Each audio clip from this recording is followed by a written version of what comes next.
শেষৰজন কবি হাবিলুদ্দিন ডাঙৰীয়া তেখেতৰ কবিৰে আমি সভা সমাপ্ত কৰিবলৈ ওলাইছোঁ। আসসালামু আলাইকুম, নমস্কাৰ।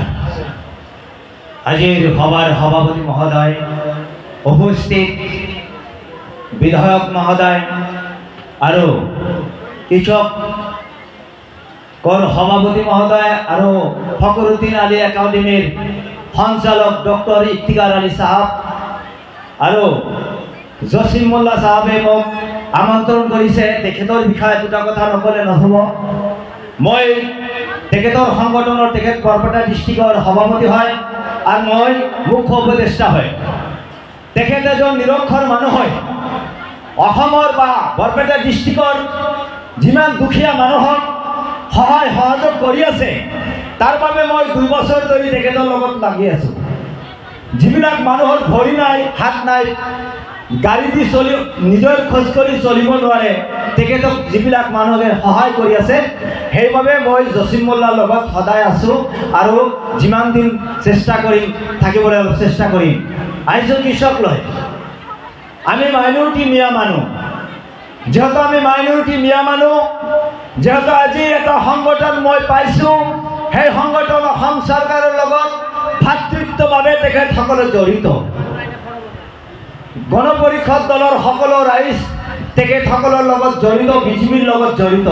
যেহেতু মই নিৰক্ষৰ কবি হাবিলুদ্দিন অসমত এনেকুৱা এতিয়ালৈকে চান্স পোৱা নাই যে এখন চৰকাৰৰ লগত জড়িত হোৱা এটা মঞ্চত মই কথা ক'ব পাৰিম। আজি মই দুটা কথা আপোনালোকৰ সন্মুখত ক'ব বিচাৰিছোঁ। আপোনালোকে বিধায়ক আছে, মই কিছু কথা নকলে নহ'ব। যেহেতু মই বিতৰ্ক এজন কবি, মই সৃষ্টি হৈছোঁ জেলৰ পৰা। মোক যেতিয়া বাংলাদেশী হিচাপে এৰেষ্ট কৰিছিলে, ফাৰ্ষ্ট জীৱনৰ কবিতাটো মই জেলৰ পৰাই সৃষ্টি কৰিছিলোঁ। সেইজন কবি মই নিৰক্ষৰ কবি হাবিলুদ্দিন তিনিচুকীয়া চহৰখনত মোক জেলত দিছিলে বাংলাদেশী হিচাপে। তাৰপিছত মই এজন নিৰক্ষৰ মানুহ হৈ অসমৰ এটা আখৰ অধ্যয়ন নকৰাকৈ মই অসমত 5টা কিতাপ ৰচনা কৰিবলৈ সক্ষমতা অৰ্জন কৰিছোঁ। আজি মই আবেগে ক'ব লগা হৈছে যে বৰপেটা ডিষ্ট্ৰিক্টৰ পৰা 28 জন মানুহ যেতিয়া ডিটেনশ্যন কেম্পত লৈ যোৱা হ'ল, কংগ্ৰেছৰ বিধায়ক MP যিবিলাক আছিলে সেইবিলাক সকল লিডাৰ নিমাত হৈ আছিলে। মই নিৰক্ষৰ কবি হাবিলুদ্দিন এইখন মঞ্চৰ পৰা আজি প্ৰশ্ন কৰিছোঁ। আজি 10,12,073 ভোটত ৰকিবুল চাহাবে বিজয় হৈ গৈছে, কিন্তু তেখেতে একাৰ মাত মাতা নাই। আজি মাইনৰিটি মানুহ উচ্ছেদৰ কাৰণে আজি হাজাৰ হাজাৰ মানুহ মৃত্যুবৰণ কৰি আছে, তাৰ ভুৰুক্ষেপ কোনোবাই লোৱা নাই।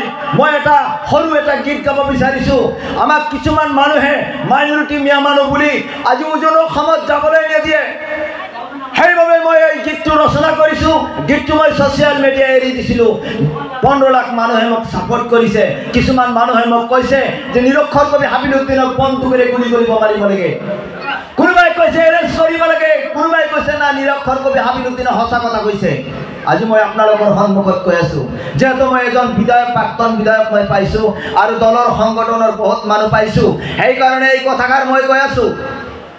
মই গীতটো গাই আছোঁ, গীতটো বেয়া লাগিলে শুনিব লাগিব। অখণ্ড ভাৰতে মানুহৰ ত্যাগে সকলো জাতি আগবাঢ়া, ভাৰতী গড়তে তেজ লাগিব দেশৰ নজোৱান আগবাঢ়া। অখণ্ড ভাৰতে মানুহৰ ত্যাগে সকলো জাতি আগবাঢ়া, ভাৰতী গড়তে তেজ লাগিব দেশৰ নজোৱান আগবাঢ়া। মুক্ত আকাশে জিলিকাই থাকে ফুলৰ যেনে বাগিচা, শান্তিৰ বতৰাই আহিব পাৰে সকলো জাতি ধৰ্ম মিলা।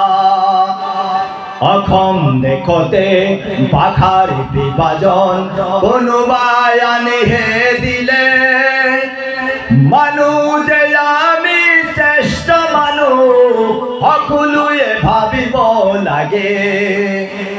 তেজ নালাগে মোৰ শান্তি লাগে, গুলি বাৰুদ আৰু হাতিয়াৰে কলমৰ লগত কোনে নোৱাৰে অখণ্ড ভাৰতে মানুহৰ ত্যাগে সকলো জাতি আগবাঢ়া ভাৰতী গঢ়তে তেজ লাগিব দেশৰ নজোৱান আগবাঢ়া আজিৰ অসমীয়া নিজকে ঠকিবা আজিৰ অসমীয়া নিজকে ঠকিবা অসম দেশখন ভাগ ভাগ কৰি হিন্দুকে কলা শরণার্থী মুসলিমে খজালা বিদেখি আজির মুসলিমে বাখায়ের দিলে আজির মিয়া বাখায়ের দিলে খেলঞ্জিয়া পরিব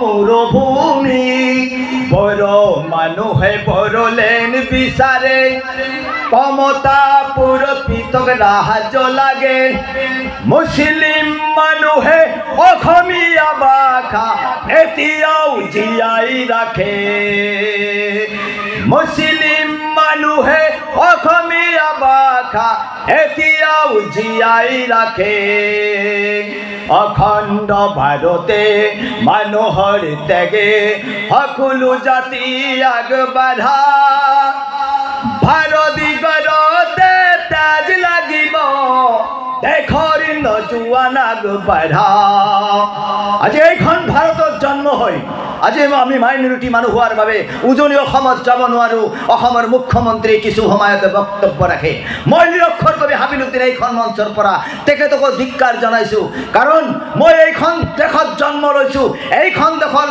বায়ুপানীৰ লগত মই জড়িত আপুনি বাংলাদেশী ক'লেই নহ'ব মই অসমৰ কোনোবা মানুহৰ চাৰ্টিফিকেট মোৰ নালাগে এটা কবিতা গাই মই শেষ কৰি দি আছোঁ মোৰ কবিতাৰ শিৰোনাম মোৰ অধিকাৰ মই হিন্দু না মুছলমান নালাগে মোৰ প্ৰমাণ ভাৰত মোৰ জন্মভূমি মই অসমৰ সন্তান অসম দেশ কয় অসমীয়াৰ বাংলাত পাবি ভূমি শৰণাৰ্থী আনি দেশৰ চৰকাৰে দিব বিচাৰে ভূমি প্ৰতিবাদী কণ্ঠ মোৰ